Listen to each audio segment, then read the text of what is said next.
Hey y'all. This is Coach Rose AJ, Carnivore Girl for Life, coming to holla at y'all real quick and almost in a hurry with another beautiful interview. Today we have Adrian. Adrian, I'm going to read from my notes. Y'all know how I do it, okay? So, Adrian can be found on Biggest Loser Carnivore on YouTube. Now, this is what I need you guys to do. I need you guys to go over there and say, "Hey, Adrian girl, how you doing?" And please support her channel by subscribing, commenting, doing whatever you need to do to be in touch to support her because she has a phenomenal story. And we were talking before the show, and it's kind of like I'm about 15, 16 years older than Miss Adrian, but there's a lot of things that we have in common, which we will probably discuss at a future date and time. But for right now, this interview is solely focused on Miss Adrian. And she was a former contestant on Biggest Loser. She gained all her weight back plus more. She struggled with weight for 18 years to lose it again. She tried countless things, including marathon running and gastric bypass. Nothing seemed to stick until she found Carnivore. Adrian has had horrible hypoglycemia and autoimmune conditions prior to going to Carnivore. Autoimmune is still being healed, but is 100 times better. Hypoglycemia is gone. Woohoo, is what I say. Okay. And food addiction is a problem for her, and she has gone lying and thinks it is amazing. Now, what I have to say is, now y'all know I wear wigs, weaves, and the whole nine. I got to give my wig off to Miss Adrian for going full lying because that takes a lot of heart, but I'm sure she's going to explain a little bit more about it. All right, Miss Adrian, it's all about you, boo. I'm muting myself. Well, thank you, Rose, so much for having me on. I just like you, I just want to spread the message of hope. So I'm one of those people who've been overweight my entire life. I swear I was born overweight. And I knew from age like 4 or 5 that I had big thighs. I already was picking apart my body. And people around me were telling me that I just needed to eat less. Well, that's a really unhealthy thing to tell a child. That creates eating disordered um, thoughts in a child to tell them, well, we all get to eat, but since you're overweight, you don't. And you're overweight and you're different because you eat. Well, we're all humans and we all deserve to eat and to be satiated. And so this was just so hard. And so from very little, like even kindergarten, I'm already dieting. I'm already trying, but I don't know how to because as a child, you're given your food that you are. But I would stare at my food like, should I eat all this? But then I had this like hunger inside of me. And I remember not ever being able to feel full from a very young age. There was no full button. And then I remember getting comments from adults like, wow, that 7-year-old ate as much as a 40-year-old male. And we would eat things like spaghetti and goulash, which is like macaroni noodles and tomato and hamburger. I think every meal had potatoes and noodles and bread. Every single meal had bread. There was a point in my life where they called me Adrian Bread Cortismackie because I just couldn't get enough bread. And I had no idea. And I also drank a lot of orange juice. Like I could drink an entire pitcher of orange juice. So that's where I came from, is that from the very beginning, I've been overweight. So this identity was locked inside me. So many people who are overweight also have a little bit of trauma. And my trauma was that my mom just wasn't ready to be a mom. And so my dad at 21 had me, and then 22 had my sister. At 22 years old, he was a single dad of two little girls. And so he was working 24/7 to provide for us. And we moved in with my grandma who was really suffering from alcoholism. And she would verbally take that out on me. And so the verbally wasn't very good. Then I would go to school. There's so many kids, this topic of bullying. I was bullied every day until like sixth or seventh grade. And they walked around and they said boom every time I stepped because they said I was shaking china. So I'm being bullied all the time. My mom is gone. My grandma's not very nice. So not only am I being told that eating is causing me to be less than other people, basically, but also I have this inner thing that I'm not lovable. So when I get to high school, I'm still overweight. So I'm gonna prove everybody wrong. And I booked myself. Like I've heard other people say this, that they felt like if they just worked hard enough, other people would see their value. What I didn't realize then was that I didn't see my value. And I thought that if I just do all the things, that not only would everybody else, but maybe I would start valuing me too. And so I was a really anxious, frustrated person because I was working so hard, but yet I was still feeling like I'm not lovable. Yep, So, can I ask you, during all this time when you were in elementary school, maybe even middle school, being bullied and living with your grandmother and your father's working hard, to provide for you and your sister? Is it your sister? yep, I have a little Okay. sister. Okay.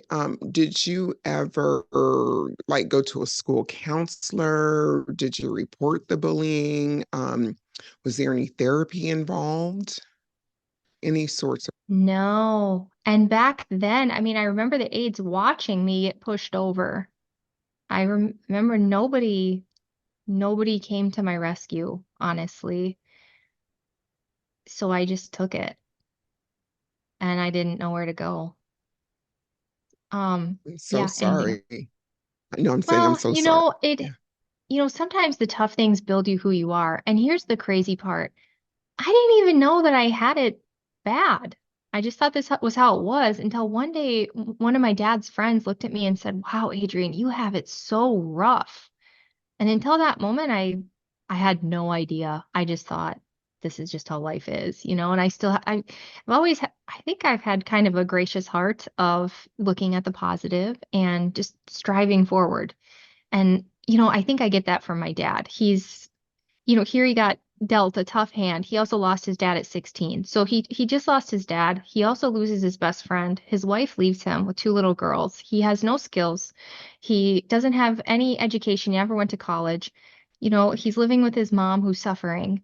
He's dealt a tough hand and he just kept working. And you know what? Now my dad is a very successful business owner. The business he was working at as he was raising me, he owns it now. And it's a very successful, well-known business. So this man, I think that's why maybe I am who I am because he just showed me the way, you know? So I go to high school, I'm in soccer, I'm in basketball, I'm in cross country skiing, I'm in golf, I'm in drama, yearbook, you name it, I was in it and I wanted to lead it too. So I do keep some weight down by reducing what I'm eating. So I'm already reducing what I'm eating, but then there was, I'm drinking orange juice and eating bread. And so it would just like hoover down my throat. Like I still could just consume a lot of those things. So then I went to college and I immediately gained 60 pounds. And this is where I just got really lonely. I thought, I'm not lovable. I'm not as good as everybody else. I'm not this, I'm not that. And I go on my first diet, the Atkins diet, my first official diet. And I do lose, I think I lost like 30 or 40 of those pounds in that summer in between my freshman and my sophomore year. But I go back to college and I gain it all back. And I struggle and I struggle. And then I had a dream that I was going to be on The Biggest Loser. And I know that sounds crazy, but I've heard other people have very vivid dreams where you just know it's going to come true or it feels very real. And out of the hundreds of thousands of people that applied, I did get picked. And it was just the craziest thing. It came from some random Gmail account, and I thought, is this even real? But I got on the plane anyway. And it was real, but unfortunately, it was a show. I don't know if you want me to go into the show or we can go into that another time, but It's um, totally wherever your heart desires to go, there's a wherever. few things I love to tell people about the show, specifically in this realm, because I hear so many people say, I wanted to be on that show. I thought that show's going to fix me. And to this day, they have this unrealistic thinking that if I just had whatever magic they have on their ranch, I could lose the weight. If I just had whatever that secret magic is, and there is no secret magic. The secret is that filming is a lot longer than reality. So like one week could be 3 weeks of filming. And then they were playing with water weight And there were no magic tools, there was no chef there. Those people were mostly on their own. And if you talk to some of them, they would say, man, I wish I would have had more support. I wish I'd be able to talk to the doctor more. They didn't have a psychologist. They didn't have a nutritionist except for the episode where they filmed the nutritionist, you know? Wait a minute. Wasn't that like against the law or something? Not Is to it against have, the law? I would think if they're putting people through the rigmarole of exercising and dieting that hard, to have a psychologist, a psychiatrist, somebody on board to help them. No, no. Before we went on the show, they did extensive testing, psychological and physical. I think this was really good though, because then they knew me and Kai weren't going to get along because our personality types. This is going to make Okay. great TV. The personality testing. I don't know if that actually disqualifies anybody or if it's like, ooh, there's a crazy one. We need that one. Because it's true. The crazier you are, the better TV you make. And when I was on the show, like I swear I never cried, but every single time I cried, they made a commercial and like replayed it. But so now I've learned they make good drama. So the show isn't, and the other thing is people wonder like, well, what's the trick? What are they doing to lose that weight? They're doing exactly what everybody else is. Eat less, move more. And in this case, they were moving all day long, 7 days a week. Because if you weren't moving, someone else was. And if you talk to anybody on reality TV, it's like a 24-hour the day psychological thing. You're sequestered. There's gameplay constantly. If you fall asleep, somebody might be working with someone else that wants to vote you out. Somebody might be moving and losing more weight than you. So 24 hours a day. And I don't know if anybody else can relate to this, but if you lose weight rapidly, there's so many hormones that flush out of your fat cells, and you're already so extra feely, you know? So you compile some drama on top of that, and it makes great TV. Um, so the show is doing a lot of the same things we are at home. There wasn't really any magic. So I get off the show and there's not really any like post-show support. There's no psychologist, there's no reverse dieting, there's no anything like that. And I go back to college and you know what? I kept the same friends. They're great people, but they were very college kiddish. And so I went back into things that don't help you with your weight loss, like drinking alcohol and staying up late. And I should have made friends with like the athletes and kept my old friends, but they say to surround yourself with playmates, right? What's the saying? So I actually, this is something I don't talk about very much. People ask, why, Adrian, or how did you gain weight between the ranch and the finale? Because I think I was one of the only people that did that. And what happened was I started drinking. And at first it was totally fine, but quickly it got in the way. You know, when you feel like poop, you start eating things that aren't on plan. And then you stop working out. And then I started kind of spiraling to the point I actually got pulled over for drinking and driving. Yeah, so I was kind of like the shame of the show. So that's a whole nother avenue that you and I can go down, the alcohol. Um, but I won't on this show or for right now, but I can completely get it, that part of it. I can completely get it. So go on, girlfriend, go on. So I never talked about that because I didn't want people to think less of me. But today I just look at it as a lesson that I needed to learn. It took me a few more years before it registered with me that I'm not okay with drinking. It doesn't work with me.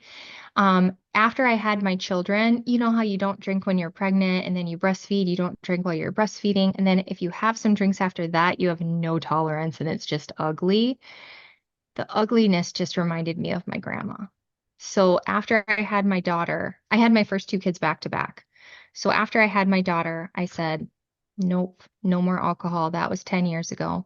She's 11 now, almost 11. So alcohol is not for me, and I'm grateful. That was one of my steps towards actually getting more healthy. And I joined a 12-step program. I honestly feel like everybody should join a 12-step program because that is where I finally did some work in here. That's when I realized I have self-worth. That's when I realized what's my part in things. And also way more, I've always been a Christian, but this is where I really learned, like, if I'm anxious and frustrated and blah, blah, blah, then I haven't given it to God. So this is where I really released a lot of anxiety. I still had physical anxiety and I still had all this weight. So I start, I'm fixing up here. I'm fixing what the alcohol thing, but that's when I was like, I'm ready to fix my body too, especially because I got preeclampsia with my daughter and I gained 60 pounds in 6 weeks and I got up to 330 pounds. And my stomach was going out past my knees. And it was so scary. I ended up being induced at midnight on the 37th week because they don't like to induce you before then because then it technically your baby's preterm or whatever. So after that I start running and restricting. And I get down to about 220 pounds from running and restricting. And then it started going back up. At this point, I'd been up and down and up and down and up and down, and I felt like I was going to lose my mind if it happened again. So I started researching. I started seeing some other Biggest Losers. They were losing their weight and keeping it off, and I asked them, what's the deal? And they said bariatric surgery. So I dug into this and I didn't find anything negative. So I was like, this is for me. I'm finally going to be fixed because I thought there was something wrong with me. I'm just going to fast forward and tell you there wasn't something wrong with me. There's something wrong with our food. So I get the surgery and I do lose weight and then it stops completely. And I'm eating the cups. I'm eating the little baby portions. Yeah. Okay, so you went and had bariatric surgery. Can you tell us what that was like? Just a scenario. Did you have to go, lose weight first? Did you have to go see a psychologist? Did you have to follow a dietary protocol? What in general was that like? Mine got a little bit fast forwarded because I was able to prove that I had already lost 100 pounds. And usually you have to show that you can lose weight. So I already had proven that. I also, I'd also proven that when I was on The Biggest Loser that I know how to lose weight and I'm committed to this. The next thing was psychological testing, which was totally fine. And then I did go to a program called the Emily program. And this is the first time that I was told I had an eating disorder because I didn't ever think that. I thought eating disorder was anorexia and bulimia. I didn't realize binge eating is an eating disorder. And this was in my life the only therapy that actually I feel like really helped. I've done a lot of different therapies, like for other things that were traumatic in my life, but this is like the only therapy that like really hit the spot. But did I really think I had an eating disorder? I don't know if I did, but now, a little different thinking now. So I went through that for, I think, 2 months, and then I was approved. And then I had the gastric bypass. The reason I went with that is because I saw myself eating the same thing as other people, but I was gaining weight and they weren't. And so I thought I must absorb more. So if we change my absorption, solved. And I guess I was just so desperate to not be big anymore that I did ignore the fact that they did tell me, you might have to have iron infusions and you will have to take supplements for the rest of your life. And This I was don't remember told them to you ever telling me about prior. hypoglycemia. This was told to you prior to you having the surgery. Yeah. In my mind, people take prescriptions every day for the rest of their life. So I was like, so I have to take some vitamin D for the rest of my life. So I have to take some iron for the rest of my life. Big whoop is what I was thinking. Right. But I get to not be big anymore, is what I was thinking. Because I was just so desperate to not identify that way anymore. And the crazy part is, you can lose the weight and still identify as that. If I look at pictures of myself big, I still feel that, even though then I have to go look in the mirror and realize that's not me today. But I still feel that. I still feel like, so there's still work I think that has to be done in here, and I'll never stop because I think that we all deserve to feel good. We all deserve to feel. I don't even care, that whole body positivity movement. I think they're wrong in glorifying obesity, which is a disease. But I don't think they're wrong in the fact that we all deserve to feel love and confidence and beautiful and worthy. We all deserve that. All said. So, where am I? Okay, so I have the surgery. My weight stops. I'm still eating these little bitty portions. I'm literally running half marathons. And I go in and I say, what the heck? I'm not losing any weight. What's going on here? And you know what? The diet was very low fat. It was these shakes that have all kinds of nasty chemicals in them and are very inflammatory and seed oils and um, just not healthy. So super low fat. And my metabolism died. I didn't know what was going on. I thought I just was doing it wrong. Everything is always self-blame. Like I did it wrong. And they didn't have any answers for me. But my metabolism had died. And then the hypoglycemia came and it was chronic. And it wasn't just from what I was eating. I could go to the grocery store with my kids and my blood sugar would drop. I could go for a long drive and my blood sugar would drop. I could be in the middle of a run and my blood sugar would drop. It was just chronic. What were the causes of that? Of Sorry, what can you was, hear the knocking? Okay, sorry, no. what'd you say? Do you want me to stop for a minute? I can pause. No, it's okay. Go ahead. Okay. This is real life, folks, real life. So, what were the causes of your hypoglycemia? I didn't know back then, but I do now. And that is number one, when your hormones are off, your hormones affect your blood sugar. And my body didn't know what to do with it. And then number two, when you're dumping food into your digestive system like that, it just can cause an overreaction of insulin. Can we pause for a second? Yes.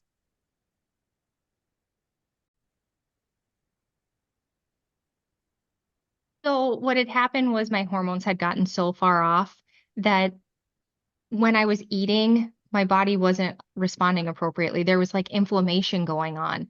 And so even stressful things were causing my blood sugar to drop, like text messages from an attorney, or my kid got bullied at school, or I went to the gym. I mean, so many things were dropping my blood sugar, and I didn't even know what that was when it started.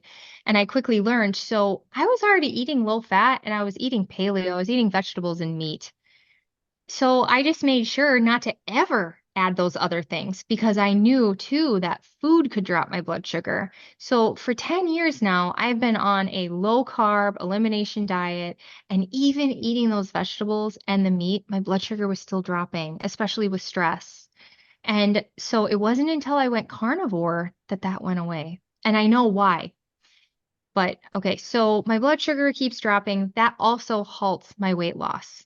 And I start going up again. So this surgery wasn't the ticket.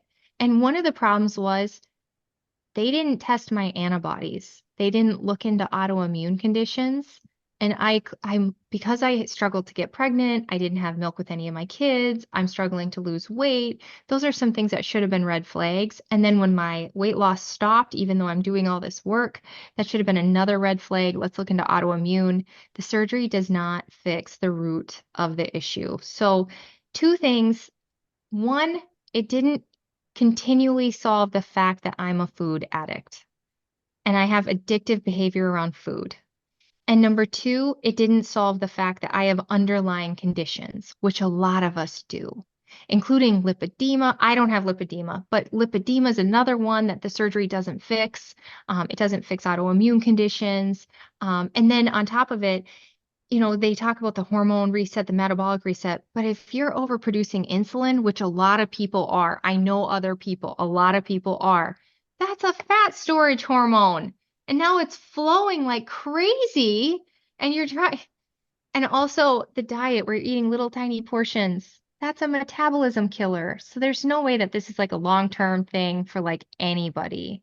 So I continue to struggle for the next, let's see here, 8 years, 9 years with this weight, and I'm on this elimination. I'm going crazy and I'm asking doctors, I'm going to endocrinologists, I'm going to integrative medicine, I'm going to all these places to try to figure out why am I struggling to keep the weight off. And why am I having this hypoglycemia that's chronic? And now I also have anemia, so I'm getting infusions and just so many mystery things like difficulty getting pregnant. I had a loss at 20 weeks. I still don't have milk with any of my babies, despite taking all the magical supplements and all the things. I'm having all these issues. And then I got tipped over. Like the tip over point was the bad virus. That was when I was like, now my autoimmune is so bad I can't eat without getting sick. I can't drive without basically falling asleep.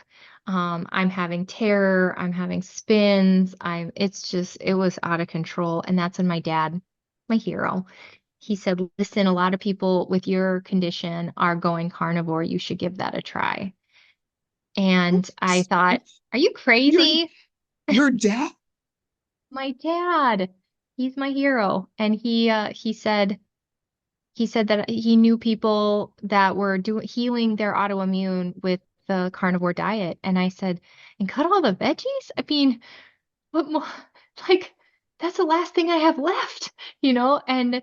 But I trusted him and I did I it. have to know, how did your papa know about carnivore? Girl, give us the 411 behind that. Is he carnivore too? Well, first of all, he's just a super intelligent man that's always looking into things. Like, he didn't get a degree, but he's probably the smartest person I know. You know, he's one of those. And secondly, he himself had gone no grains, no sugar with a guy named Vinny. And Vinny has a co-host who has autoimmune. So they talk about the meat diet. So he's the one that told me. And so that was like November of 2022. I started cutting vegetables. I didn't just jump into it because that's hard, you know. And January of 2023, I said, okay, I'm a carnivore now. And immediately my hypoglycemia went away, which is just crazy that the vegetables were causing enough inflammation to flare my hormones and mess with my hormones. So I haven't had hypoglycemia since, as long as I stick carnivore. And another thing I can't do is like drink any calories because it dumps in there too quickly. I think even if we blended meat, it probably wouldn't go well, but I don't know. So that's been great.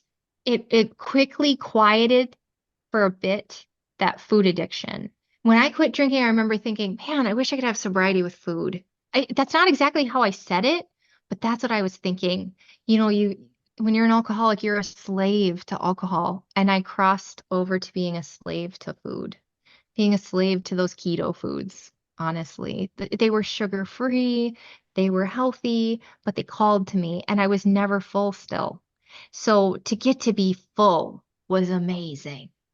And but then, then I learned my ways around. I started cross addicting on pork rinds and butter. I started cross addicting on dairy. I started cross addicting on, there were periods where I added monk fruit and stevia back.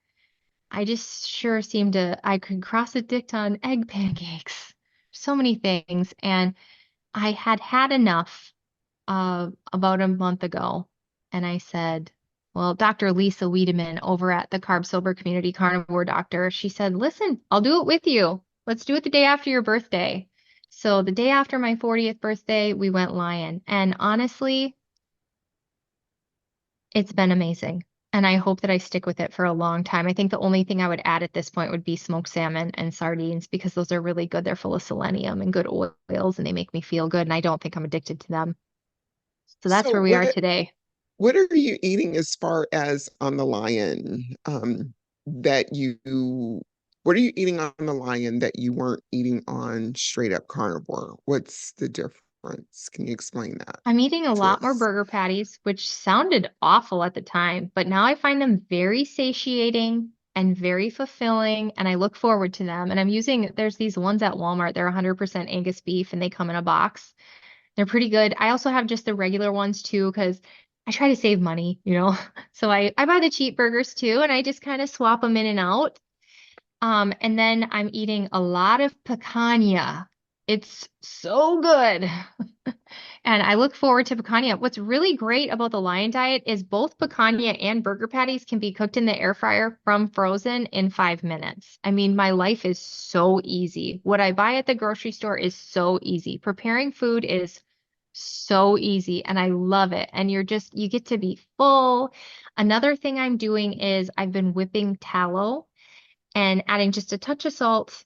And you just take your tallow and you throw it in the KitchenAid, you whip it, and it's almost like a condiment. Like I'll put it on a burger patty. I'll put it, maybe sometimes I just eat it plain and it's really good. It kind of tastes like frosting. But the crazy part is I don't feel like, oh my gosh, I gotta just keep eating that all day long. It's like I eat it and then I'm satiated and I'm good for a while.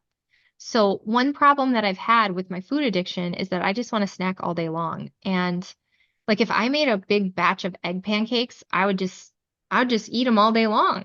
If they're just, and same with bacon. I do the same thing with bacon and pork rinds and jerky, So these foods, I eat them, I'm good, I move on with my day. And so I feel a lot of food freedom, but also I think it's important. What really helps is joining a community. So I love the carb sober community. That's really helpful to me to get to hear other people's stories. They're exactly like mine. It's so relatable. And to just us all support each other because I think food addictions, like any other addiction, like there's no cure. You just have to keep working on it and do your best every day and don't give up. So, talk a little bit more about community because, to be quite honest, I think I saw a clip of you and Dr. Lisa's community, and that's what made me join this month. So, I said, I'll give it 3 months to see what's going on. And she's such a dear heart. I love following her, and she's very passionate, is what I can say, very passionate and wants us all to succeed. And her groups are very intimate. And so explain a little bit more about community support, what you find in Dr. So Lisa's group. everybody can have their own thing, and there's a lot, we're so blessed in the carnivore community. There's so many communities you can join. Like, I bet there's 20.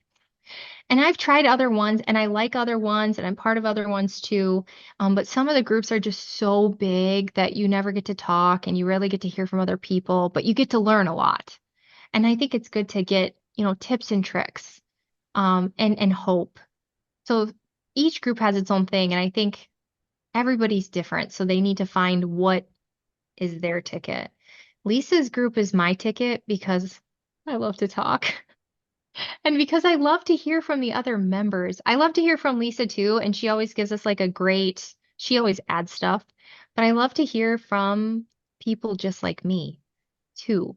So I love how intimate it is. And then you can also chat all day long. We give each other recipes. We challenge each other. I like groups that say, let's do this. It's hard. Maybe we don't want to do it, but we'll do it together. And when we struggle, we'll share our struggles. And when we have victories, we'll share our victories. And I actually was in it last summer, had a lot of success. I took the fall off. I missed it. So I signed up for a year because I absolutely love it. I find it so helpful. You go, girl. I love that. I love that. My entire heart feels like nobody should feel the way I felt for 20 years. Or let's go with 38 years. Nobody should have to feel that way. Nobody should think that their obesity is a life sentence. Nobody should feel stuck, like there's no hope. So if I can give hope to other people and help them, I have no idea what that even means right now. But however I can help, I want to help. And what I love about the carnivore community is that there's very little profit incentive here. Like, what are we going to sell more meat? What are we going to help the farmers? There's not like a million carnivore products. This is a community where there's no special thing that you have to buy to succeed. So I don't know. We'll just see where God guides me, and I'm just going to be here to help. Right on, sister. Right on. So, is there anything any words of wisdom or anything that you can lend to the audience as far as I always like to say, if somebody's just sitting on the edge of the ledge of trying to make the decision to take a leap forward or to remain the same and fall back because it's so safe and comfortable, right? They know what's going to happen if they continue on the path that they're already on. That's a guaranteed result. But taking a half step forward or even a full step forward can be the scariest thing. What would you say to someone that's trying to figure that out? And it doesn't necessarily have to be specifically for carnivore. It might just be transitioning and getting off of carbs slowly. Yeah, What I would do be your like words? I like the baby steps. Just take one piece that you can handle. When I first started carnivore, like I said, those 2 months, I slowly removed vegetables because I didn't think I could even eat meat. My stomach isn't made that way. We were made to basically drink liquids, and anything that's soft is what I thought was my life sentence for eating. So I just needed to take baby steps. And if that meant keeping my nasty coffee creamer that's not even made out of cream and has all kinds of artificial chemicals in it, that's what it means. Keep that bridge until you're ready. And then let the seeds be planted. Go on YouTube, try to find some stories of like people that you want to be like. Like there's a lot of great inspiration on Kelly Hogan's channel. There's a lot of great inspiration on a lot of channels. If you look up carnivore, there's people sharing their stories like crazy because it's mind-blowing. When you switch, you just don't think that this can even be a thing. So you go look, and there's just a lot of inspiration out there. I see so much success. And also, I see a lot of people like the other diets don't last because you don't feel good. I mean, eventually your hormones go kaput and you get tired and you get hungry. And so it's just not sustainable. I see a lot of people doing this on and on. And the more meat you eat, the more satisfied you are. So, I mean, even if you just eat more meat and cut out the seed oils, cut out the chemicals, and try to cut out some grains and sugar, just start reducing some of those things that are making us all sick and just start adding some more meat, whatever the baby step is for you. And just feel free to reach out for help. Because I Right think everybody on. in this community is happy. Come on over, please, because we want Right. everybody to be healthy and happy. Right on. So let me ask you, where do you see yourself 3 months from now? Do you still see yourself doing the lion diet, or do you see yourself going back and forth between carnivore and the lion diet, or what? 3 months, 6 months from now, where do you see yourself? I see myself mostly being lion. And even if, let's say, I went on a cruise and I decided I'm going to have some cheese, I think that I know in my heart now that I need to go back. And part of my lion journey is the food addiction, but it's also that I'm battling this chronic illness, chronic inflammatory response syndrome. And my thyroid is not doing well. I have a Hashimoto's. And so I want to heal those things. I'm also having a ton of perimenopause symptoms. So I want to heal those things. Like that's one of my whys that make you cry. I would like to heal so I can have energy for my kids and be a good mom. And I want to be that 40-year-old that's super active and healthy and athletic. So I see, even if I dip back, because this is real life, anybody who says, I'm going to do this for the rest of my life, you go, how far in are you? Like 6 weeks? Because you watch around and people experiment with different things. And eventually people go, even the most hardcore go, but I add that back. There's some experimenting. And then they try it and they realize, nope. So I see until I'm healed that I'm going to primarily be lion, I think. So you guys remember to go over Biggest Loser Carnivore, right? Is where you're Yeah, at on and you can check me YouTube. out on Instagram too. I'm AK Gledhill. AK Glen Hill. Now, what's the difference for the two different names? I mean, I follow you on both, but why do you have two different names? Just curious. Bad marketing on my part. All right, y'all. Everything about her will be in the notes, the show notes, and how to get a hold of her. So once again, this is another fabulous interview. Thank you so much, Adrian, for your time today and for sharing your story and your words of wisdom and hope for those out there that just may need to hear one more story before they begin. All right, y'all, this is Coach Rose AJ signing off, signing out, the Carnivore Girl for Life, and we will talk to you guys soon. Thank you.